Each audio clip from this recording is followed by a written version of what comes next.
Bismillahirrahmanirrahim. Assalamualaikum warahmatullahi wabarakatuh.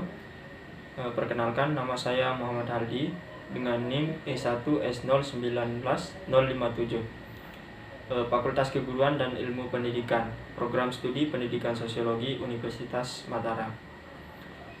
Di video kali ini saya akan membahas tentang bagaimana cara kita tetap produktif di masa pandemi COVID. Mulai dari hal sederhana yang bisa kita lakukan sehari-hari seperti saat ini. Kita harus menggunakan masker, mencuci tangan, dan menjaga jarak.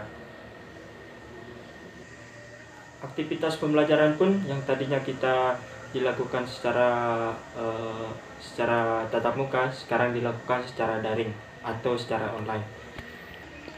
Kondisi demikian menuntut kita untuk terus menyesuaikan diri, beradaptasi dengan kebiasaan yang baru. Salah satunya adalah belajar di rumah. Walaupun kita harus belajar dari rumah, kita harus tetap belajar secara aktif, produktif, dan kreatif. Begitu juga dengan beribadah. Memang banyak dampak yang ditimbulkan dari pandemi COVID-19 ini, termasuk tempat ibadah yang ditutup, sekolah atau kampus yang ditutup, dan PHK massal. Namun hal itu tidak menjadikan manusia untuk tidak produktif. Tetap beribadah di masa pandemi COVID juga bagian dari ibadah, karena tetap semangat dan tidak berputus asa. Kita sebagai mahasiswa tidak boleh berputus asa dalam menghadapi pandemi ini. Kita harus tetap semangat dan tetap produktif. Bagaimana cara kita sebagai mahasiswa agar tetap semangat dan tetap produktif di masa pandemi ini? Yang pertama, dengan membuat jadwal. Membuat jadwal bisa disesuaikan dengan kebutuhan, baik itu harian atau mingguan. Tujuan kita melakukan penjadwalan, kita jadi tahu apa saja yang kita kerjakan berdasarkan prioritas yang ada, sehingga kita tidak perlu membuang-buang waktu untuk memikirkan apa yang kita harus kerjakan terlebih dahulu. Yang kedua adalah disiplin waktu.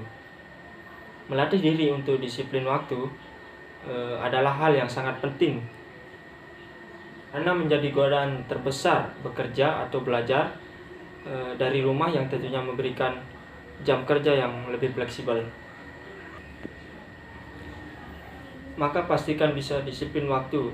Akan tetapi karena tidak ada pengawasan langsung dari dosen ataupun guru dalam belajar dari rumah, pastikan kita bisa disiplin waktu dalam bekerja ataupun belajar. Jangan sampai sering meninggalkan pekerjaan ataupun urusan yang lain yang akhirnya menghambat penyelesaian tanggung jawab untuk belajar. Yang ketiga adalah jangan banyak menggunakan handphone.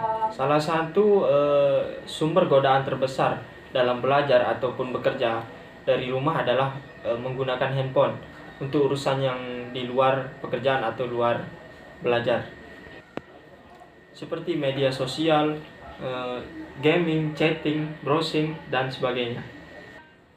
Kendalikan diri dalam menggunakan handphone atau membuat perjanjian dan gunakan hanya untuk urusan belajar. Kalau urusan di luar belajar atau di luar pekerjaan, gunakan handphone dengan sewajarnya saja. Istirahat sejenak untuk beribadah. Kebijakan belajar dari rumah dapat menjadikan kesempatan untuk bisa meningkatkan kualitas dan kuantitas beribadah. Namun pada hakikatnya dengan adanya pandemi, kuantitas dan kualitas beribadah harusnya dilakukan setiap saat. Namun karena adanya pandemi dan kebijakan yang membuat masyarakat banyak waktu di rumah, maka bisa dimanfaatkan hal tersebut untuk lebih khusyuk melakukan ibadah. Sekian dari video kali ini, saya cukupkan. Bila ada kekurangan atau kesalahan kata, harap dimaklumi. Wabillahi taufiq wal hidayah. Wassalamualaikum warahmatullahi wabarakatuh.